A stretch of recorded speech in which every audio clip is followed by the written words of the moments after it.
अस्सलाम वालेकुम। हमारा इंट्रोडक्शन का टॉपिक तो कवर हो चुका है। अब हम नेक्स्ट टॉपिक करते हैं some features of organic compounds. तो इसमें हमने देखना है कि याद ऐसे रख सकते हैं आप कि चैप्टर का नंबर 7 है, तो फीचर्स भी इसके कितने हैं? 7। अच्छा, अब 7 फीचर्स हैं। सबसे फर्स्ट वन है, उसका नाम है पेक्यूलियर नेचर ऑफ कार्बन।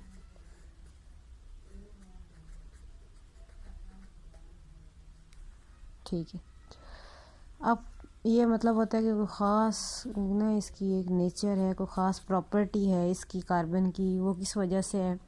जैसा कि हमें पता है कि कार्बन हमारे पास किस ग्रुप में आ रहा है? 4th ग्रुप में।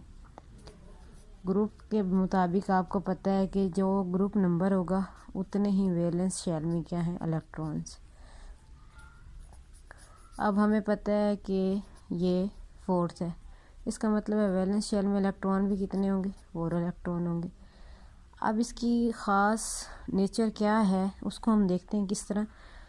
वो ये है कि हमें पता है कि कार्बन का एटॉमिक नंबर होता है 6 और ग्राउंड स्टेट में हमें पता है उसकी इलेक्ट्रॉनिक कन्फिगरेशन है 1s2 2s2 2px 2py 2pz। 2 और 2 4, 5 और 1 6, इसमें है 0। लेकिन हमें यह भी पता है कि अगर अब हमें पता है ये के शेल है और ये हमारे पास क्या है? नेक्स्ट शेल क्या है? L shell. और इसमें क्या होगा, अब इलेक्ट्रॉन जो है वो किसी भी शेल में पेयर नहीं रह सकता अगर कोई एम्प्टी ऑर्बिटल मौजूद है। तो अब एम्प्टी ऑर्बिटल मौजूद है तो इसका मतलब है एक इलेक्ट्रॉन एक्साइट होकर कहाँ चला जाएगा? जेड में। तो एक्साइटेड में क्या होगा? एक्साइटेड स्टेट में हो जाएगा 1s2 2s1 2px1 2py1 2pz1। अब अगर आप देखें तो ये हमारे पास क्या है? वैलेंस शेल है। आखिरी शेल वैलेंस शेल होता है। इसमें कितने अनपेयर्ड इलेक्ट्रॉन्स हैं? 1 2 3 and 4। It means it can form 4 bonds with other atoms और itself, यानी अपने साथ और बाकी भी किसी भी एटम के साथ ये 4 बॉन्ड बना सकता है। कैसे? ये एक कार्बन, इसने ये एक बनाया, दूसरा बनाया, तीसरा और चौथा बॉन्ड। अब फॉर एग्जांपल यहाँ भी कार्बन आ गई, यहाँ भी कार्बन, यहाँ भी कार्बन, तो ये कार्बन भी आगे क्या होगी? एक तो ये है, दूसरा बॉन्ड ये, तीसरा ये, चौथा ये। एक ये वाला, दूसरा, तीसरा, चौथा, सो ऑन, दूसरा, तीसरा, चौथा। अब ये नेक्स्ट भी इसी तरह बनाते जाएंगे। तो इस प्रॉपर्टी को हम क्या कहते हैं? Self linking property of carbon with other carbon atom is known as catenation. क्या कहलाती है ये? कैटिनेशन। सेल्फ लिंकिंग प्रॉपर्टी यानी कार्बन का कार्बन के साथ ही जुड़ जाना। और इसके अलावा अब हमने देखा कार्बन कार्बन के साथ जुड़ रही है तो इससे क्या बनेंगे? Large number of organic compounds बनेंगे। और ये ना सिर्फ अपने साथ बल्कि दूसरे एटम्स के साथ भी सिंगल या डबल बॉन्ड बना सकती है। For example carbon, hydrogen, hydrogen, hydrogen, दूसरा एटम ऑक्सीजन आ गया, यहाँ पे भी हाइड्रोजन। इसको हम क्या कह देते हैं कि ये अल्कोहल है। अल्कोहल या फिर इसका नाम है मेथनॉल। ठीक है, इसके अलावा अब हमें ये भी पता है कि अगर हम यहाँ देखें, ये डबल बॉन्ड ऑक्सीजन के साथ बना ले, एक हाइड्रोजन ये, एक हाइड्रोजन ये, तो बनाने इसने 4 ही बॉन्ड। जैसे यहाँ एक बॉन्ड हो गया, दूसरा बॉन्ड हो गया, तीसरा और ये है चौथा। यहाँ पर भी क्या होगा? एक बॉन्ड ये है, दूसरा बॉन्ड ये है, तीसरा ये है और चौथा ये है। तो अब आपको आसानी हो जाएगी कि कार्बन कितने बॉन्ड बनाती है? 4 बनाती है। चाहे वो किसी के साथ सिंगल बॉन्ड बनाए या डबल, उसने 4 बॉन्ड अपने कंप्लीट करने होते हैं। तो ये ही इसके ख़ास नेचर है कार्बन की। उसके अलावा नेक्स्ट हम देखते हैं सेकंड प्रॉपर्टी इसकी क्या आ जाती है हमारे पास, non ionic character of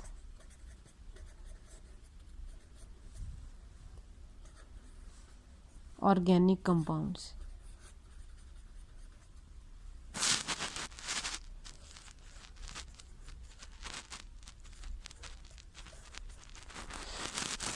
non ionic यानी वो आयोनिक नहीं है।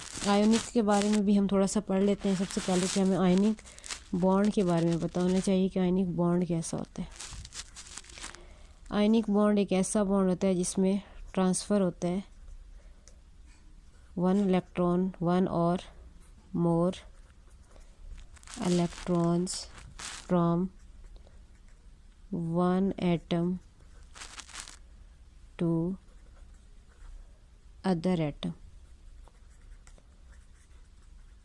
फॉर एग्ज़ाम्पल हम पढ़ते हैं NaCl, हमें पता है सोडियम पे +1 चार्ज या क्लोराइड पे -1। किस तरह Na के पास क्या है 11 इलेक्ट्रॉन्स हैं, 1s2 2s2 2px 2py 2pz, 2 और 2 4 5 6 7 8 9 10 और 3s1।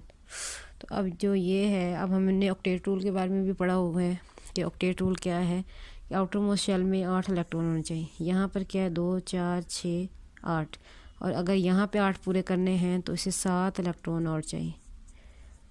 तो आसान क्या होगा, 1 इलेक्ट्रॉन लूज़ कर दे, तो अब ये क्या करेगा, ये ट्रांसफ़र कर देगा इलेक्ट्रॉन को, ट्रांसफ़र ऑफ 1 इलेक्ट्रॉन। इसी तरह अगर हम क्लोराइड को देखें तो क्लोराइड हमारे पास क्या होता है 17, इसमें 1s2 2s2 2px 2py 2pz 3s 3px 3py 3pz, 4 5 6 7 8 9 10 11 12 13 14 15 16 और ये 17। अब आउटर मोस्ट शेल कौन सा है 3 वाला, क्योंकि ये क्या है, ये हमारे पास है K शेल, ये हमारे पास है L शेल और ये हमारे पास है M शेल। अब यहाँ पर देखो 2 4 6 और 1 7। अब इसको ऑक्टेट कंप्लीट करने के लिए कितने इलेक्ट्रॉन और चाहिए, सिर्फ और सिर्फ 1 इलेक्ट्रॉन। तो ये सोडियम जो है वो 1 इलेक्ट्रॉन किसको ट्रांसफ़र कर रहा है अपना, वो कर देता है क्लोरीन को ट्रांसफ़र। तो इस तरीके से हमारे पास क्या बन जाता है, आयोनिक बॉन्ड बन जाता है हमारे पास। अब हम बात करते हैं कोवलेंट बॉन्ड की। कोवलेंट बॉन्ड का मतलब क्या है, हमारे पास sharing of electron pair between 2 atoms. और हमें ये भी पता है कि अब हमारे पास कार्बन जो है उसके पास 4 इलेक्ट्रॉन मौजूद होते हैं। तो अब वो क्या करेगा, उसे 4 ही और चाहिए अपना ऑक्टेट कंप्लीट करने के लिए। तो वो कोई भी 4 कार्बन या किसी और कंपाउंड के साथ लिंक करेगा। ये अब क्या है, इसमें म्यूचुअल शेयरिंग ऑफ इलेक्ट्रॉन है।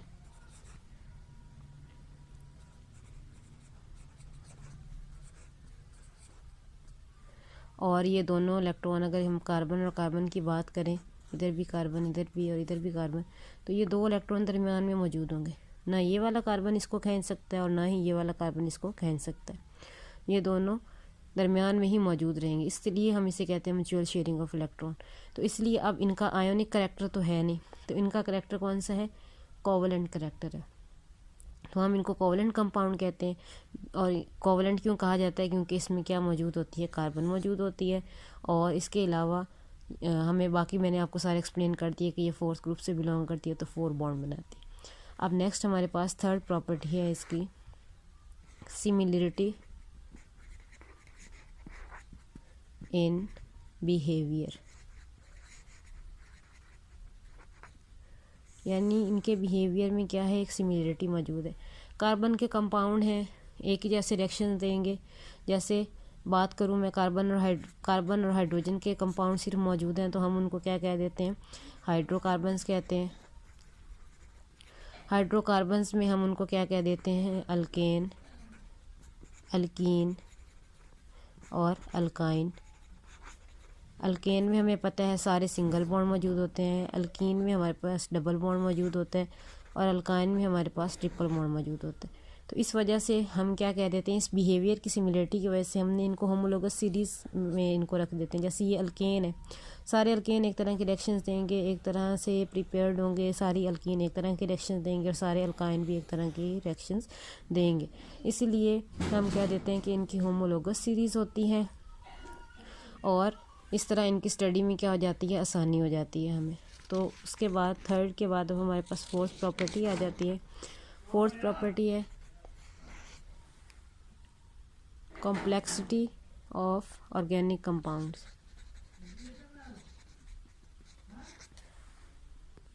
कॉम्प्लेक्सिटी ऑफ ऑर्गेनिक कंपाउंड में हम देखेंगे कि इनके स्ट्रक्चर क्या होते हैं, बहुत ही ज़्यादा कॉम्प्लेक्स होते हैं।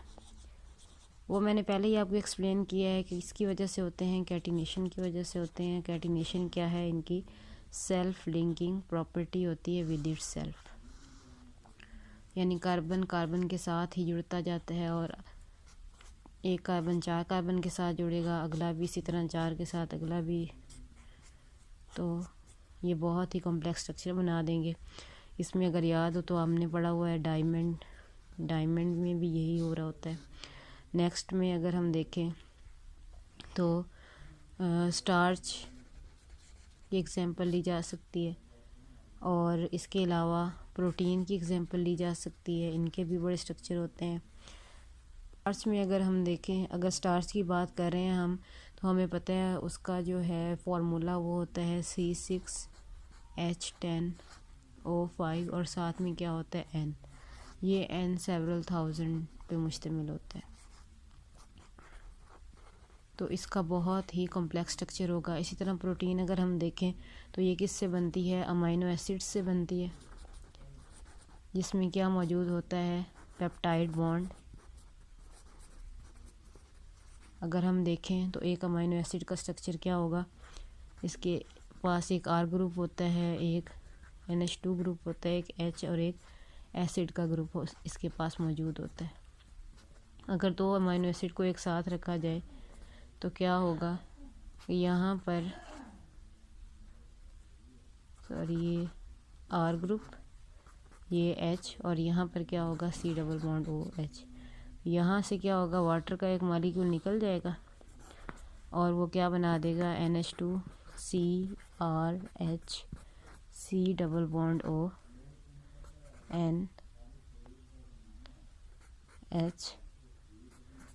और उसके अलावा आगे हम देखेंगे। लेकिन अब हम अगर देखें तो इसके इस साइड पे भी ये ग्रुप मौजूद है और इस साइड पे भी ये वाला ग्रुप मौजूद है, यानी ये आगे मज़ीद अमाइनो एसिड के साथ जुड़ते चले जाएंगे और ये वाला लिंक इसमें क्रिएट होता चला जाएगा, जिसको हम क्या कहते हैं कि ये कौन सा बॉन्ड है, पेप्टाइड बॉन्ड, ये पेप्टाइड लिंकेज है। तो इसके बाद अब हम बात करेंगे नेक्स्ट प्रॉपर्टी की, आइसोमेरिज्म। आइसोमर का आपको पता है, हैविंग सेम मॉलिक्यूलर फार्मूला,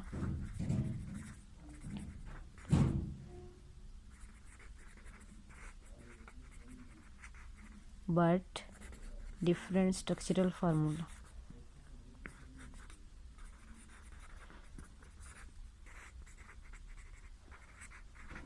इसमें अगर मैं आपसे बात करूं तो मैं 5 कार्बन की बात करूं, C5H12। अब हम देखें तो इसका ये वाला स्ट्रक्चर हो सकता है, ओपन चेन, हाइड्रोजन पूरे कर लेते हैं इसके,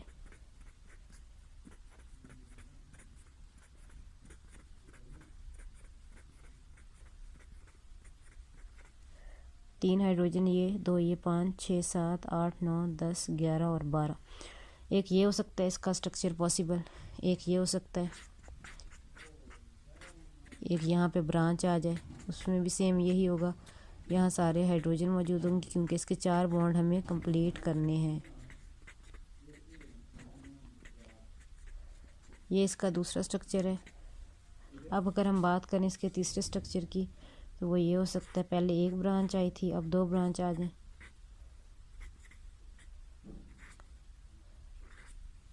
इसके साथ सारे हाइड्रोजन कंप्लीट हम कर लें।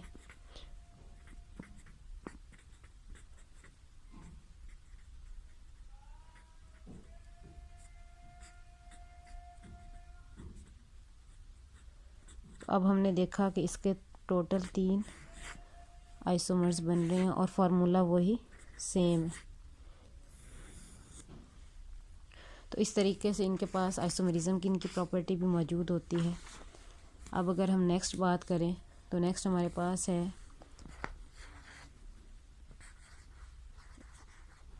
Rates of organic reactions.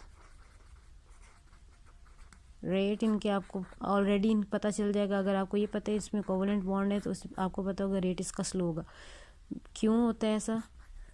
क्योंकि हम रिएक्शंस में क्या करते हैं, कार्बन टू कार्बन बॉन्ड हमें ब्रेक करना होगा, जबकि ये वाला बॉन्ड क्या है, इसमें म्यूचुअल शेयरिंग है, स्ट्रॉन्ग बॉन्ड होता है, इस वजह से ये हार्ड टू ब्रेक। इसलिए इनके रेट्स जो हैं वो रिएक्शंस के स्लो होते हैं। नेक्स्ट अब हमारी लास्ट प्रॉपर्टी है वो इसमें क्या आ जाती है, सॉल्युबिलिटी। के ऑर्गेनिक कंपाउंड्स किन सॉल्वेंट्स में डिज़ोल्व होंगे। सॉल्वेंट्स की बात आएगी तो हमारे पास 2 तरह के सॉल्वेंट होते हैं, पोलर और नॉन पोलर। वाटर की बात करें तो वो पोलर है। क्यों पोलर है? क्योंकि हमें पता है ऑक्सीजन जो है वो इलेक्ट्रोनेगेटिव है, ये इलेक्ट्रॉन पेयर को अपने पास खींचता है, यहाँ पे पार्शियल पॉजिटिव चार्ज क्रिएट हो जाता है। तो इसलिए ऐसे ही पोलर मॉलिक्यूल क्या है, इसके साथ आकर डिज़ोल्व हो जाते हैं, ये उनके साथ लिंकिंग कर लेता है। फॉर एग्जांपल अल्कोहल की बात करें तो उसके ऑक्सीजन के साथ लिंक कर लेगा, यहाँ आर ग्रुप है तो ये क्या हो जाएगा, डिज़ोल्व हो जाएगा। इसी तरह अब हमें पता है कि इनमें कोई भी ऐसा एटम मौजूद नहीं है जिसमें इसमें पोलर करैक्टर आए, तो कार्बन और कार्बन ही है, तो वो किन सॉल्वेंट्स में डिज़ोल्व होंगे, पोलर सॉल्वेंट्स में। पोलर सॉल्वेंट्स कौन से हमारे पास, वो भी इसी तरह के सॉल्वेंट्स हैं जैसे ईथर हो गया, कार्बन ऑक्सीजन और कार्बन, ये लिंकेज होता है ईथर का। इसके अलावा बेंजीन हो गया। तो इसलिए अब यहाँ पर क्या है, लाइक डिज़ोल्व लाइक वाला फिनोमिना आ जाएगा।